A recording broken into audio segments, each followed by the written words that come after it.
Welcome to I Had to Say It, the podcast where I talk about things that I feel need talking about, and sometimes they're not getting the attention they deserve. And your feelings, they're not under consideration. Coming to you live from whatever podcast you're currently listening to, it's your boy Jay West with my co-host Mac East from the We Get Dub podcast. What up, nerds? It's me, Mac East, and we got a badass anime podcast for you. We got hot sauce, we got hot takes, we got booze and banter. And you can listen to us on all major platforms. The We Get Dub podcast hits harder than a Goku gut punch. The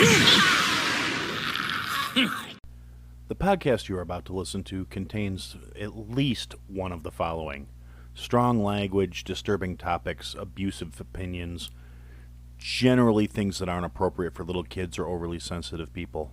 So, if any of that stuff's going to get your nose out of joint, this is your chance to turn it off. Hey everybody, welcome to another episode I Had to Say It. It's been a really interesting couple of weeks, so we've got some stuff to talk about. And frankly, if you've listened to the show at all, thanks for coming back. If you haven't listened before and this is your first episode, you're going to find out really quickly that I have some opinions. They're pretty cut and dry. I'm always willing to discuss things. I'm always willing to debate things. I'm always willing to take the time to look at somebody else's point of view before I decide whether or not they're a fucking idiot. But here's the thing. We'll just get this out of the way up front through the door. I have no patience, tolerance, or understanding of people that are so fucking simple-minded that things like racism or sexism or orientation or basically anything that doesn't directly affect your personal life is none of your fucking business when it comes to somebody else's life.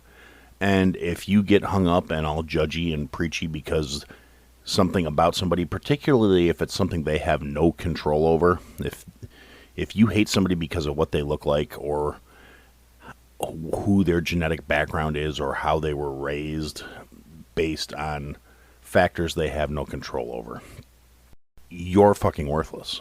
And because I'm hating you for something you do have control over. You have control over whether or not you're a dick. In the day and age we live in, accountability and responsibility seem to be getting dragged out into the woods and beaten and left for dead, because everybody seems to think they should be able to hold other people accountable and responsible for their actions and their deeds and their words. And they want all this done without actually being willing to have themselves held to the same standard. If you treat people the way they're treating other people nowadays, you're the asshole. You're the one attacking them. You're the one who's the bad guy. And it's just fucking sickening. And people have decided that it is society's responsibility to make the moral judgments and pass these decisions. And it's created this whole cancer culture bullshit. And I've talked about that plenty before. It's in the catalog. Go look it up. You'll find out exactly what I think about that shit. But recently, there have been a couple of mass shootings in the last couple of weeks. We've got shooting in Atlanta, or the Atlanta area. I don't know if it was actually the city or the suburbs or whatever. Some pissed off cracker went into a spa, ventilated a bunch of people. 6 of the 8 people that were killed happened to be Asian American. People of Asian descent, however you want to phrase it. I don't know what the PC way of saying it today is, but I don't give a shit either. You know what I mean. Asian people put up with a lot of shit. They take a lot of shit. They don't deserve it. You know why? Because they're people. That's the part of the thing that matters. Not the Asian part, the people part. People getting hung up on ethnicity are just fucking weak-minded and dumb. I'm not apologizing for feeling that way. It's just the way it is. And, of course, there are so many people in our current culture and society that are willing, not only willing, but seem really excited to jump on this horrible thing and use it to further their own agendas, which, as often as not, they say it's trying to say you're doing something with good intentions when it's really a shitty thing to take a tragedy and use it to further your own agenda. I personally, and it's kind of funny, it's come up in like the social media stuff over the last couple of weeks, and it kind of gives me the warm and fuzzies that people understand me well enough that one thing that I have noticed is when I am getting tagged in all these things, it's gotten to the point where I've been tagged in the same like chain post on Twitter about 24 times because specifically I think people know exactly where I stand. The people that actually listen to this show know that, yeah, I have no patience for this bullshit. I completely agree with standing aside. I will not tolerate any kind of isms or any of this other shit. Racism, sexism, classism, all this shit. It's all stupid. It's all fucking juvenile and basic. And I hate it. And it's kind of flattering that to get a little recognition that people want to say, well, hey, this is somebody I know will re-up this because this is what he thinks. Kind of refreshing to know that there are people out there that see eye to eye to me and things like this can start trending. My only real issue with that is that I'm going to get lumped in with the, for lack of a better way of putting it, the social justice warriors, because I am not automatically triggered by everything, because the difference is I don't feel that I have any kind of right to force my will on anybody else. Just like I don't think that anybody else has a right to enforce their will on me. As long as you're not hurting anybody, I'm all in favor of the philosophy of leaving people the fuck alone. Realistically, that's where our agendas deviate. As long as you're not raping people or molesting kids or slave trading anyone, kids, adults, whoever, people aren't property, and they shouldn't be. And it's the fact that we even have to say these things is just such a kick in the nuts. And I really wish we could all get along and get together and be better, do better. It's not a complicated concept. Everybody wants to be treated better than everybody else, but everybody still seems to think that if they say the right things, then that's what counts. No, your actions show your truths. Stop being so preachy and judgy and douchey and just let people live. If you don't like somebody because of what they look like, if you don't like somebody because of how they act or dress or whatever thing you have an issue with, just stay the fuck away from them. It's really not that complicated. And then we have the other thing that I really see as an issue coming out of this one. This goes back, I don't want to sound like the tinfoil hat crowd, but I keep coming back to these things, and it's not a conspiracy when it's visibly happening. And I know all the conspiracy people say that, like, oh, if you're woke, you can see this, This is something that has been discussed and documented, and they used to teach classes in it, and it's the presentation and the bias in the way things are reported. And everything is pushed with an agenda these days. There are no neutral media outlets anymore. Everybody's got an agenda, everybody's got a plan, everybody's got a marketing angle.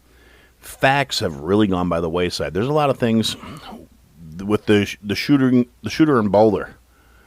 This guy happened to walk into a grocery store one day. We still don't know the official motive or reasoning behind what he did.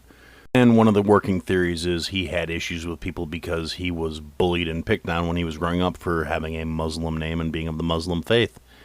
And that's entirely possible. Obviously, they're already clamoring about his mental health, which it's pretty much a given. If you walk into a grocery store and open fire at a bunch of people, your mental health pretty much qualifies as fucked. They are trying to assess whether or not he's cognizant of what he did. And a lot of people may think this is kind of callous, but at the end of the day, it really doesn't fucking matter what his cognition or what his understanding of what he did was. He's dangerous, he's a menace to himself and others, and he needs to be taken off the streets. The simple fact of the matter is, he went into the store with a legally purchased firearm because he passed the federal background check. And that is being jumped on immediately by the people who want gun control, the people who are in favor of gun control, as a mandate to try and pass more regulations and more constrictive things and more laws to disarm the general population. And so he went and he bought this gun about 2.5 weeks before he decided to go in and shoot up a grocery store. And the anti-gun advocates, all the so-called gun control advocates, and I say the so-called because if you actually want to advocate for something, you have to educate yourself and be able to speak intelligently on the matter. And way too many of the people that claim to be gun control advocates have literally no idea what the fuck they're talking about. I avoid engaging with these people anymore. You can't change somebody's minds with facts and details when an emotional issue. And the simple fact of the matter is, I am a gun advocate. I believe that not only should every household have a firearm or more, I believe everyone in the house should be trained in their safe usage and in the proper care and maintenance and how and when to use a firearm. I think fear and ignorance in these circumstances is far more dangerous than anything that comes out of the barrel. Because if you are properly trained and you know how to safely use a firearm, it's a tool at that point. It is no longer... Guns don't have intent. Guns don't have decision-making capabilities. They're tools. How they are used, what they're used for, is completely in the hands of the person holding them. You want to talk about gun control advocacy, first you need to understand what the current gun laws are. The current firearm laws that are on the books in almost every single state and at a federal level are more than adequate when properly enforced to maintain a degree of gun safety. Before all these laws were put into place, you go back 20, 30, 40, 50 years, and the gun laws change.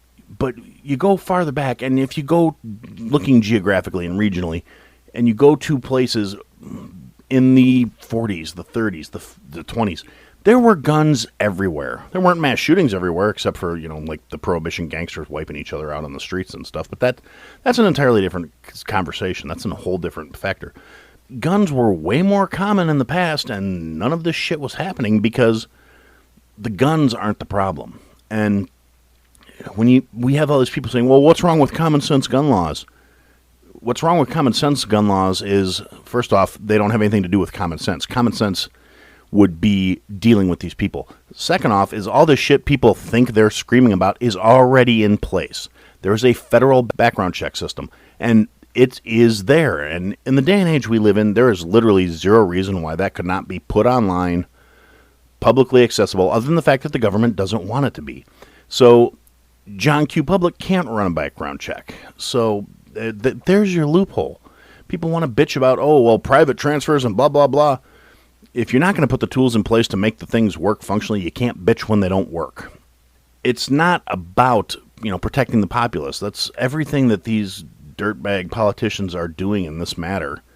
It's not about protecting the people. It's about protecting themselves. There is realistically, like I said, if you take the time, do your homework, pick up some material and read the facts. Not something from some source that is a report on something. Go find the actual material yourself. The laws are in place. And further, more restrictive gun laws do not stop criminals from doing criminal shit. If you want an example of that, look at the city of Chicago. In the city of Chicago, there is not a single firearms store within the city limits. The city of Chicago literally has some of the most restrictive gun laws in the country, and also one of the worst murder rates in the entire country. Gun control only works on law-abiding citizens who don't need to be controlled. The criminals are still going to get their weapons. It doesn't matter what laws you put in place because they're criminals. They don't fucking care. So that's one of my issues with common sense gun laws. The other issue is, and so, getting off the soapbox that I seem to have climbed up on about the Second Amendment, my problem with it is all these people that are co-opting these tragedies and these horrible things that are happening to further their own agenda, to push their own feelings and their own beliefs on the rest of us. And in the meantime, they're so focused on the shit they are bent out of shape about and the things they think need to change and the way they want the world to be that they are ignoring something bigger, which brings us to, why are we addressing the weapons and not the people? The problem is people have way too many mental issues that aren't addressed. All these stigmas that are attached to mental health and the fact that mental health care is so hard to come by. And it's a very nebulous thing, and it can be very hard to diagnose legitimate issues. And sometimes you don't know there's a problem until the guy's shooting up the Kroger. But at the same time, we have seen such an uptick in this stuff, and partly it's because of how the reporting is handled. I really believe that. There are people that are out so desperate to get attention out there that they will do some horrific shit because somehow in their mind that's going to make them relevant or justify whatever fucked up issues they're dealing with. And it doesn't work that way. I mean, well, it does, unfortunately, but if we stopped encouraging this shit, maybe it wouldn't, and maybe things could get dialed back a little bit. And maybe we could actually start looking at things that are the facts related to it. So I'm really tired of people trying to act like, oh, well, this happened because he got his hands on a gun with an extended clip. No, this happened because this kid was fucked in the head. He had a shitty issue growing up. He got bullied. Apparently his mental health was not adjusted properly. He couldn't deal with things. He beat up some kid in high school as a senior, and then he came back now, and whatever triggered him, I've heard people saying it might have to do with he got in with bad influence through his Muslim faith. Don't blame the faith, okay? There are fucked up people. There are just as many fucked up people that are Christians as there are that are Muslims. There are just as many fucked up people out there that don't claim any sort of religious background whatsoever. People are fucked up. The organizations, the groups, that may be a factor, but it is not the thing to focus on. He had a fucking waiting period. He bought the gun 16 days before the shooting. Now, yes, he was probably pre-planning this and premeditating it, but he followed the regulations. So saying, oh, well, if he had a waiting period is an empty argument because he waited. Making him wait 10 days obviously wouldn't have stopped the tragedy from happening. And I really do have an issue with all these people that are talking about, oh, well, we're just going to take away guns from everybody. And I've heard people saying, oh, well, if he had a waiting period. One of the things that really pisses me off is all these gun control assholes who seem to think you can walk into a store with a checkbook and walk out with a gun. It is literally impossible. You cannot buy a gun same day in a legal transaction. At least not in a vast majority of the states. There may be one or two out there somewhere. I honestly have not looked into every single state's gun laws. But to the best of my knowledge, in, let's say, 47 out of the continental 48, you probably have to have a waiting period. If I'm wrong and you hear this and you want to correct me, please feel free. Let me know where it is you can go buy a gun day of. That's just something I'm dying to find out. There are already waiting periods. If you want a legal gun, you cannot get it that day. And it was actually, I laughed my ass off when all the things were going sideways last year. And I literally was in a store and heard somebody arguing with the clerk behind the counter because this idiot who was staunchly anti-gun prior to the shit going sideways last year and all of a sudden the fear of riots coming into Illinois and people at the riots in Chicago saying we're coming to the suburbs, and next thing you know, I just happened to be stopping in to check if they had any ammo, and I hear some prick arguing with the kid behind the counter that he needed a gun and he needed to be protected, and the guy didn't have a FOID card. And the fact that there was like a 8-month backlog on the FOID card, actually it's probably longer than that. I know a couple people that applied like 2 years ago and still haven't gotten their fucking cards. So get off your ass, Illinois, get your shit together. But the whole thing is, the system's in place, and the people who are complaining about the system literally have no idea of how it works. Because that was the exact case. This guy in a gun store not understanding that he needed to pass a background check, and in the state of Illinois, you need to have a separate ID that says you are allowed to carry a firearm, which involves a background check and making sure there are no red flags on your mental health and all this other shit. And as far as I'm concerned, the state of Illinois only does that for a cash grab because the system is in place at a federal level, and that's what they process it through. It's not like they have their own database. They don't do deep dives and background checks. They plug your name into the system, and when you come back with no red flags, they issue the card, and then you have to pay to renew it. It's a cash grab. It's a scam. It's horse shit. But I'm not really here to dump on the state of Illinois today any more than I do any other day of the week. The politicians, there's some really great people in here. There's some nice country to look at, but the people running this state are fucking worthless. But that's my soapboxing about that for now.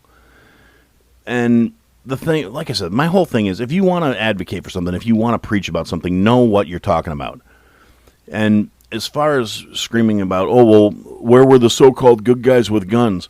Well, seeing as you've hamstrung them and made them where if a good guy with a gun sees a bad guy with a gun doing some shit and he can still wind up, going to jail and getting sued and being ruined for trying to act to save other people's lives. I mean, granted, I don't think most juries would convict, but the way our society's going, who the fuck knows? All these things about, oh, well, they could have done this, they could have done that. Until you're in the situation yourself, you don't know how you're going to react. None of us do. And regardless of the amount of training you've had, we'd be better off if there had happened to be a retired military or an active duty military person on leave that was armed, could have plugged the guy, might have ended the whole thing. Who knows? But the problem is, I mean, we've got way too many people out there willing to stigmatize people that are willing to act on the defense of others. And I'm not trying to justify anything of all the shitty behaviors that other people have done in those circumstances either. I'm addressing the specific argument of, well, where was the good guy with the gun to stop the bad guy with the gun? You're constantly trying to hamstring these fuckers. So when you bring that up as an argument, like, well, nobody did anything, you're the reason nobody did anything. You got no right to bitch that nobody does anything if you're also the person that's constantly complaining that these people shouldn't be able to do anything. Make up your fucking mind. So I guess that's kind of the whole point of this little rant is if you're going to be an activist, if you're going to try and make all these changes that you seem to think the world needs, at least be well-informed enough that you're not being an ill-informed, just obnoxious douchebag about your platform. At least educate yourself so you don't say things that are stupid. And realistically, if it's something you believe that strongly in and you feel that passionately about, how about trying to sell it on its own merits instead of piggybacking off of somebody else's lives being ruined or destroyed or ended in some horrific tragedy without addressing the actual issues behind what caused the tragedy to happen? Again, don't blame the how, blame the who. It's really not too difficult, and it stops you from coming off like an ass bag. You're doing your platform more harm than good, and you're irritating people that actually do understand the subject. And we'll take a little break here real quick, stick in the obligatory mid-episode roll, and we'll be back in a couple minutes. Join me, 48 Hours correspondent Erin Moriarty, on my podcast, My Life of Crime, as I take on true crime investigations like no other. This season, I'm looking into the labyrinth of crime and secrets within families. I'm cutting straight to the evidence and talking to the people directly involved, including investigators and the families of victims. Listen to My Life of Crime with Erin Moriarty wherever you get your podcasts. All right, so thanks for enduring that, and I'd say it pays the bills, but really doesn't. Anyway, I feel like I really kind of derailed myself in that first half, but it is something that I think about a lot, and I want to get that out there. I have a real issue with people co-opting horrible shit in the name of furthering an agenda. It's opportunistic. It's parasitic. It's the complete mentality of these fuckers. But I would like to get things back to a slightly more upbeat and lighter side of things. There is some really cool shit coming out in entertainment here. And so I haven't talked about recommendations and things like that in quite a while.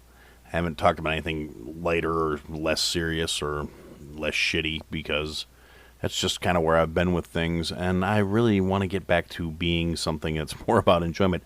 So if you've listened this far to all my bitching and moaning, thank you for sticking around long enough. And this kind of goes out into, there's a lot of like super, I mean, the term geek has kind of lost its meaning as far as I can tell, other than the whole somebody who's really into something. If you're really into some particular flavor of entertainment or you're into sports, I mean, if you are like a fantasy sports guy and you somehow think that exempts you from being a geek, you dress up in your team's uniforms, you pretend to pick players, you pretend that what they're doing has some sort of impact on your day-to-day. You're a geek too, buddy. Welcome to the fold. And the thing about it is, so to me, like I said, these are a lot of things that may have once at one point been considered super geeky. Like, I mean, but look at it. Marvel's huge. DC has amazing cartoons. They can't seem to get a live-action movie right to save their fucking lives. I mean, they get a couple one-offs that were pretty good, but they can't pull it together like Marvel did. And there are way better shows out there that are going to talk about movies and going to talk about music and going to talk about different geek culture. And there are shows dedicated to video games and all these things that I really love. And I'm really not the guy to talk about them, though. This is, as much as I enjoy those things personally, I'm not, necessarily the most super well-informed guy when it comes to this stuff. I don't do all the research. I don't deep dive into any of it. I just enjoy it. And there's a lot of cool shit coming out. And like, one of my favorites when I was a kid, when I was growing up, was all the old Godzilla movies. The little Asian guy in the rubbery suit breaking a bunch of cardboard-looking buildings and knocking over shit and kicking over model trains, and it brought me joy when I was a kid. Everything from the black and white, the first Godzilla movies. At one point, I had all of them. Everything from the original Godzilla movie up to like the ones made in the early 80s, where the rubber suits were a little better and they were in color. And I used to watch them every chance I get. I actually taped most of them off of the TV. Because, see, back in the old days, you used to do those things. We didn't have DVRs. We had VCRs, which was a cassette tape that was made out of like a plastic film with magnetic particles on it that could record pictures off the TV. And the quality was garbage, and you had to edit out commercials by jumping up, pressing pause, and then forgetting to unpause it when the commercials were over, so you'd lose 2 or 3 seconds of every return, and you never got the movie version. You got the crappy TV version. But I did that for every time there was a Godzilla movie on TV. All of them, where every single fight he had, Mothra and Ghidorah and Gamera and Mechagodzilla and all of them. It was my thing. It was my vibe. And then all of a sudden we've got the King Kong movies getting a reboot, and Godzilla getting a good reboot, not a giant lizard coming out and then Matthew Broderick in a fucking beret for 2.5 hours. And testing for pregnancy hormones with a human pregnancy test. And yeah, there was a lot of shit in that movie. And it was not great. And so now we got Godzilla versus Kong coming out. And I'm so just stoked to see it. Now, I'll admit, I'm kind of terrible. I still have to watch Skull Island. I've just never gotten around to it. I've had a lot of other stuff going on recently. It's on my list. I will watch it before I watch Godzilla vs. Kong, just so I'm at the right place. That is something I'm super excited about. If you're not excited about it and I'm just rambling about this, sorry.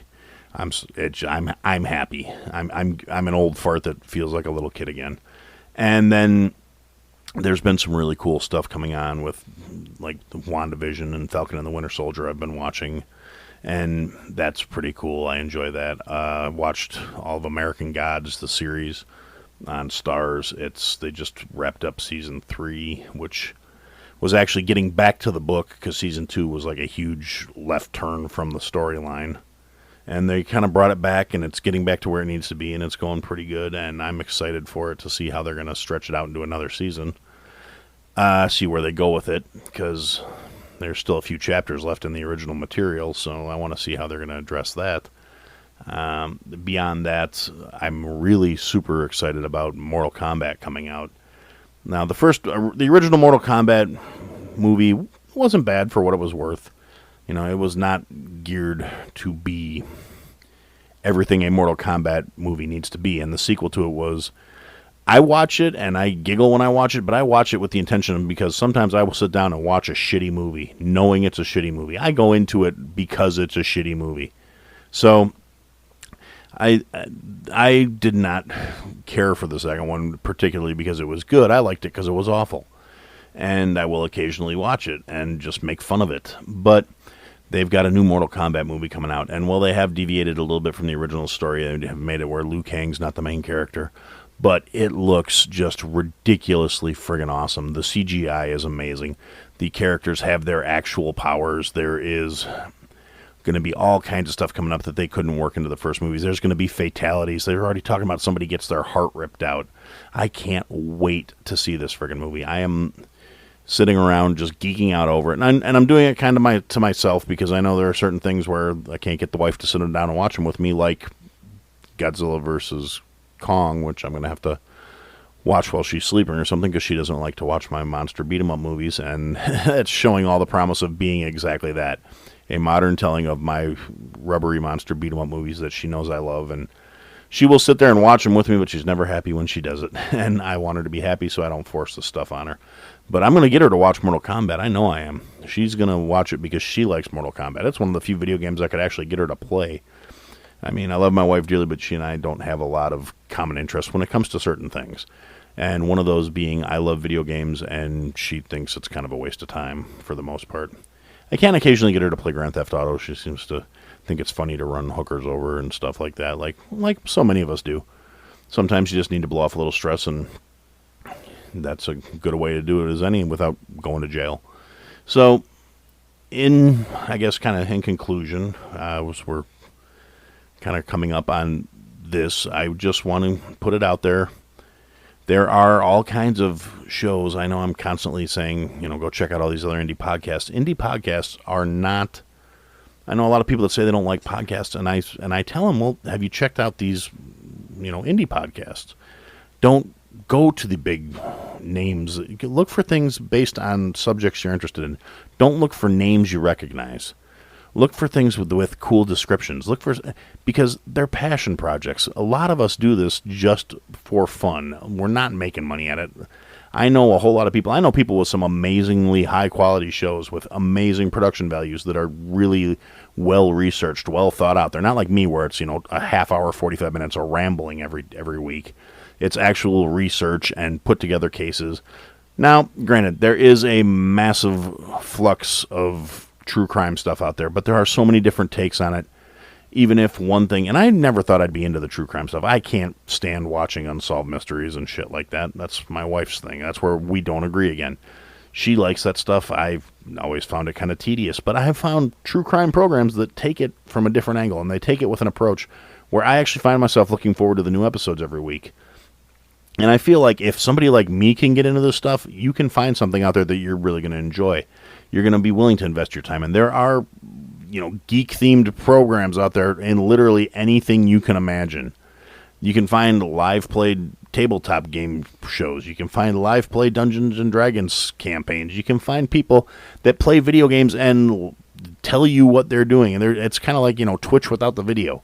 There are people out there that are going to talk to you about books they've read. There are people that will read books to you.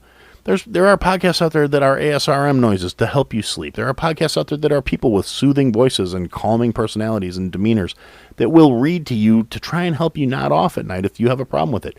There is so much out there, so many resources available, and find the thing you geek out about. Find the thing you really... And to kind of bring it full circle, I actually know one guy that I've been interacting with, and he's got me listening to a podcast about friggin' fantasy football. I've always enjoyed playing football. I like watching football. I've never felt the need to make up an imaginary team and track a bunch of player stats and throw myself into it like that.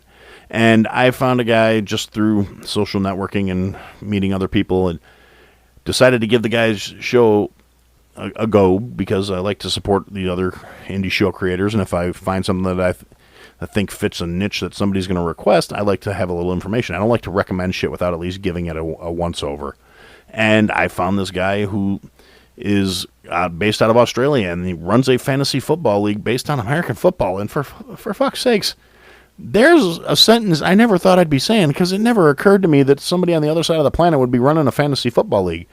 But the guy who's the commissioner of the league and runs the show is a great guy. He's, entertaining and informative at the same time, and they know their stuff. And like I said, not my particular cup of coffee, but at the same time, it's a good show, and I've started listening to it just to listen to them and to hear them razzing each other, and maybe learn a little Australian slang along the way. So, I guess the whole point of this little secondary bit here is be a little open-minded. If you're listening to me, obviously you're listening to at least some sort of podcast. If you made it this far in the episode, you listen to them at least fairly thoroughly. So, branch out. Be a little more open-minded. Look for that thing that you never thought you would hear a show about. And if you can't find it, maybe you'll launch your own. And if you do decide to launch your own and you want somebody else to come on there and do a guest spot and help you get your feet wet or get you comfortable, shoot me an email. I'm trying to expand my horizons as far as collaborating with people goes. You've heard I've had guests on my show now. I've done a couple guest spots on other shows. I'm willing to do more at this point. I'm looking to do more. I've got some things scheduled for the future. And, it's fun. It's a good thing to do.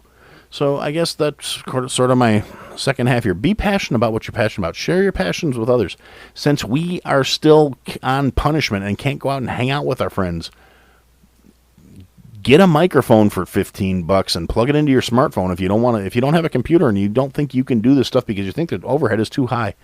I know some amazing shows that are produced with the smartphone, which, let's face it, 98% of the world has one in their pocket at this point. There are apps out there where you can download the app and record directly into your phone. Sure, the sound quality may not be amazing, but you go someplace where there's not a huge amount of echoes, you can get something that's listenable put together. Maybe you'll do a good job. Maybe it'll pick up an audience. Maybe you'll get a fan base. Maybe you'll get a contract. Maybe you'll get discovered. Who knows? There's a lot of options out there. Just, share your passions. Be happy. Enjoy. Embrace the stuff. Make yourself happy. Do the things that are going to make you feel good. Because realistically, we need to get back to feeling better about ourselves. Maybe that'll help adjust the mental issues that are causing all the other fucked up things that go on in this world. Maybe if more people felt better about something they were passionate about, they wouldn't feel the need to go out and end other people's lives because they feel shitty. Just a thought. And for now, that's what I had to say. Thanks for listening to another episode of I Had to Say It. If you liked what you heard, leave a review, give us a follow, give me some feedback. And if you didn't like what you heard, leave a review, give me a follow, give me some feedback. I'll try and fix it. Check us out on all the social media platforms at I Had to Say It Podcast is the trigger for all that stuff, for the search term. And if you want, check out the website, www.ihadtosayitpodcast.com. There's links to people that have been involved with the program, things I've talked about. There are some links available for some merch that we're working on, and there are ways to contact us there as well. And thanks for listening, and I look forward to talking to you again soon.